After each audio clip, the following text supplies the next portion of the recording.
दान में कुछ चीजें निषेध बताई गई हैं। पहली, किसी भी अयोग्य पुत्र, अयोग्य पुत्री, अयोग्य देश, अयोग्य समाज को दान नहीं दिया जाना चाहिए।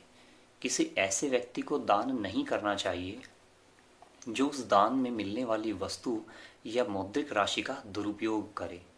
ऐसा व्यक्ति समाज की कुरीतियों में उस दान से मिले हुए पैसे का इस्तेमाल कर सकता है और इस वजह से हम भी उसके पाप में भागीदार बन सकते हैं।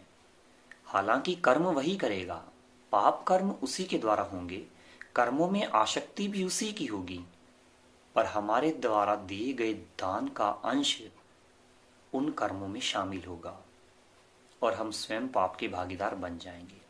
इसलिए दान देते वक्त इस बात को ध्यान में रखना है कि दान उसी इंसान को देना है जिसको उसकी वास्तविक जरूरत हो। हमें दान देते वक्त दिखावा बिल्कुल नहीं करना चाहिए, क्योंकि दिखावा करने के बाद हमारा मन ख्याति की आसक्ति में उलझ जाएगा।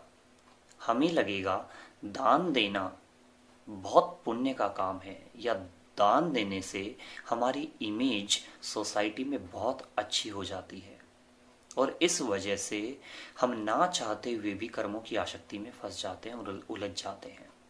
इसलिए दान देते वक्त हमेशा एक बात ध्यान रखनी चाहिए कि दान दे रहा हूं, इसका अनुभव हमारे चित्त को भी नहीं होना चाहिए।